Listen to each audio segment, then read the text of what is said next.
Hi, you guys. It's Valerie. This is part two of how to climb out of your pit. And this is a very exciting video to make for me because it really changed my life when God explained something to me. So I want to give you an example of how God thinks. And so I was complaining to God about this person that I was dating, and he was professing to be a Christian, but he had a lot of like emotional problems, like mental problems, and I didn't realize it at first because he hides it really well. And so I started to complain to God, and I said, I got to get rid of this person. He's treating me really bad. He's really abusive, and it's just really toxic for me. And I named all the problems I was having with the guy that I was dating. I'm just gonna call him Leo, even though that's not his name. Anyway, I was saying, like, God, Leo is doing all these things, and can you help me get rid of him? He's not healthy for me. And God said, look, Valerie, I want you to put the relationship with Leo aside for a moment, and in terms of your decision to be with him or not. And what I want to talk to you about is very important.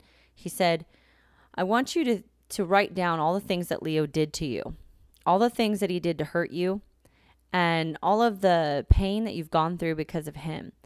And I want you to write down, every single one, and then look at them and feel the pain that you went through. And then he said, and I want you to, after you do that, I want you to ask me to show you exactly how you treated me the same way in those particular examples, how you've done the exact same thing to me. And it was really amazing, and I learned so much from this exercise, and God, really opened my eyes in terms of what kind of children we are towards him. And I'm going to give you some examples from this relationship with this guy, Leo, just because, not to judge him or anything, of course, because God told me I have to forgive him and not judge him. Otherwise, I will not be forgiven. So I'm not judging him, but I want to give you an example of how I felt, because I want you to understand that this is how God feels that we, his children, treat him, at least sometimes. Maybe we don't do the same things to him every day, but we do these things often enough that we hurt him a lot. And so this person, Leo, would be considered a narcissist or have narcissistic tendencies. And the things that narcissists do are, I'm just going to read some of the symptoms here. This is essentially what happened with Leo and I, and what God said his children do to him. So Leo has these qualities. This is the narcissist personality disorder qualities. They have an exaggerated sense of self-importance. They have a sense of entitlement, and they expect to be recognized as superior even without achievements that warrant it. They exaggerate their achievements and talents. They are preoccupied with fantasies about success, power, brilliance, beauty, or perfection. They believe they're superior and can only associate with equally special people. They monopolize conversations, belittle or look down on people as they perceive inferior. They expect special favors and unquestioning compliance with their expectations. They take advantage of others to get what they want. They have an inability or unwillingness to recognize the needs and feelings of others. They are envious and believe others envy them. They behave in an arrogant or haughty manner, coming across as conceited, boastful, and pretentious. They insist on having the best of everything. They become impatient or angry when they don't receive special treatment. They have significant interpersonal problems and can easily feel criticized or slighted. They react with rage or contempt and try to belittle other people to make themselves feel better. They have difficulty regulating their emotions and behavior. They experience major problems dealing with stress and adapting to change. They feel depressed and moody when they fall short of perfection. And they have secret feelings of insecurity, shame, vulnerability, and humiliation. So these are the main qualities of a narcissist, and this is what I was experiencing with Leo. But what God wanted me to understand is that those just examples that I just read to you, he said that all of his children at some point in time act that way towards him and towards others on the earth. So this relates to the first two commandments that Jesus gave us that are the foundation for all of the commandments that God has given us in the Bible, which is to love God first, and then to love others as ourselves. So God told me that the times that Leo hurt me and how he acted like he didn't put me equal to himself or even close to equal to himself in terms of his priority and how he behaved. He said that this is how you treat me. You shouldn't be putting me equal to yourself. You should actually be putting me above yourself. And then you should be putting others equal to yourself. This is what God told me.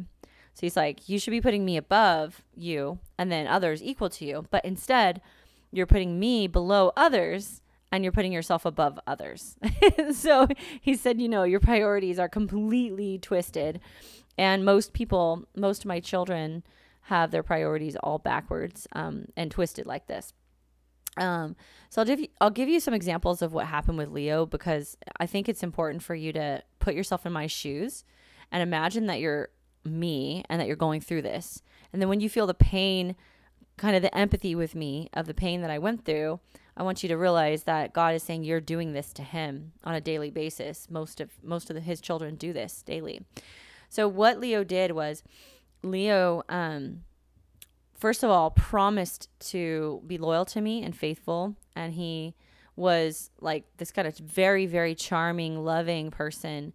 For many years, he would string me along, and we were kind of going off and on for years. And I was waiting for him to kind of figure it out, because he had another relationship that he was ending, and he had this weird addiction with this other woman. And so I was just kind of waiting for him to figure it out. And many years went by, and I never dated anyone else in a serious way because I was still waiting for him.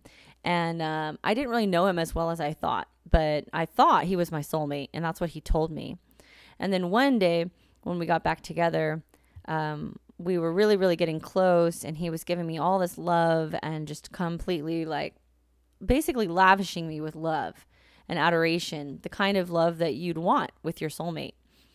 And so we were just in this blissful place in our relationship. And after a while, I just, he asked me to marry him, and I said yes. I was so excited. It felt like the perfect match, and apparently this is a very typical thing that narcissists can do. They can just kind of mirror and match people and make them feel really special. And then they kind of wait until you get close to them, and then they take control over you in strange ways. And so that's basically what happened. He just tricked me into this relationship.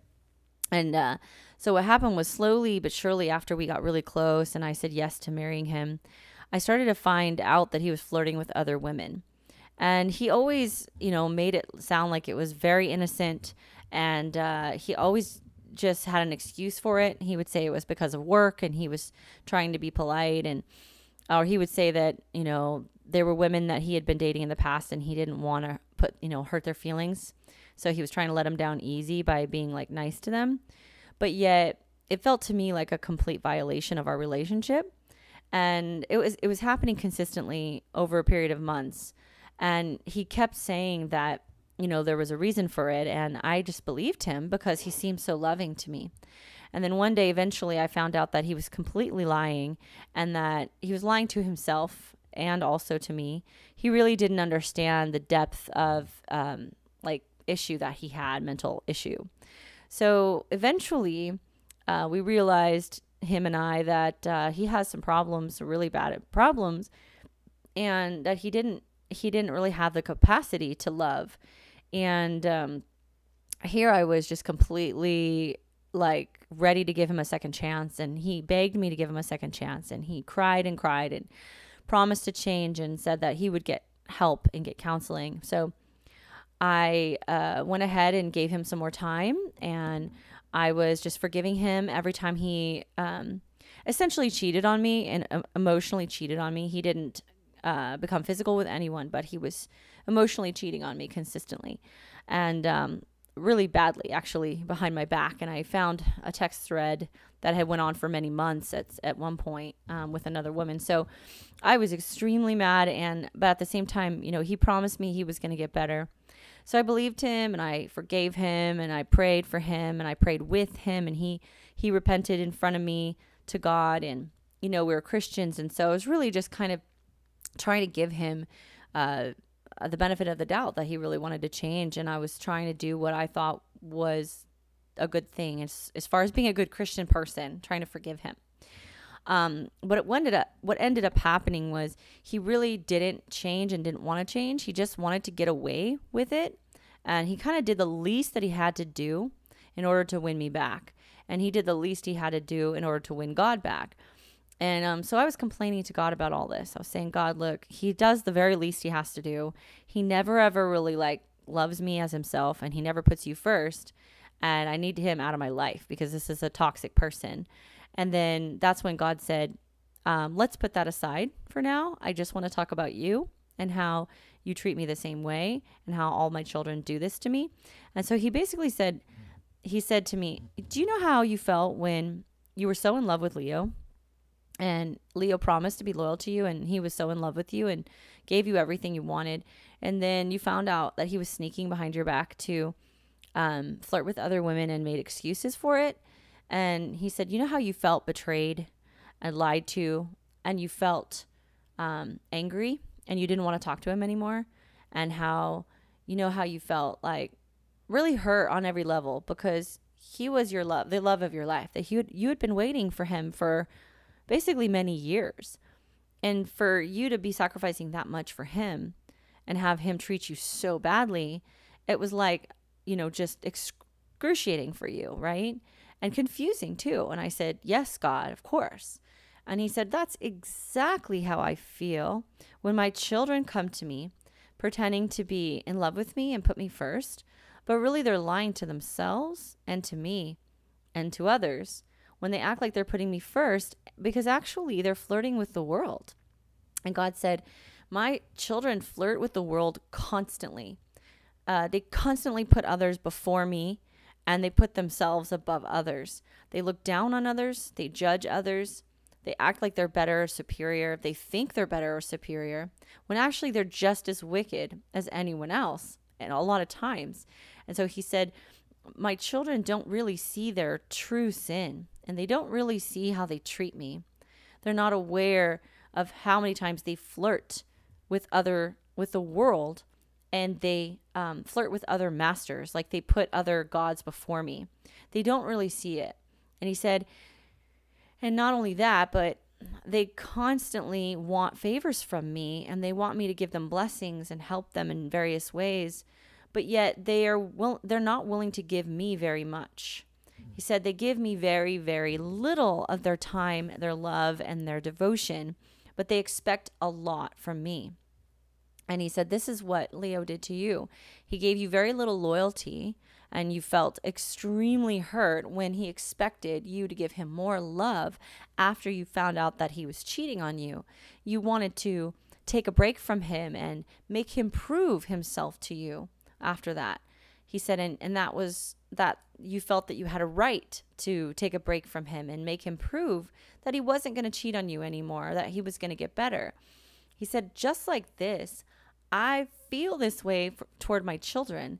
When my children cheat on me with the world, putting the world above me and all their worldly needs and their physical needs and their emotional needs, when they put those things above the relationship with me and don't give their needs to me and allow me to fulfill them in my proper timing, when they go around me to try to fulfill their needs, he said, it makes me feel like I'm being cheated on. I'm being betrayed, because they're expecting so much blessing from me and closeness and intimacy from me, and they expect to go to heaven, but yet they're giving me the very least that they have to give me just to be called my child.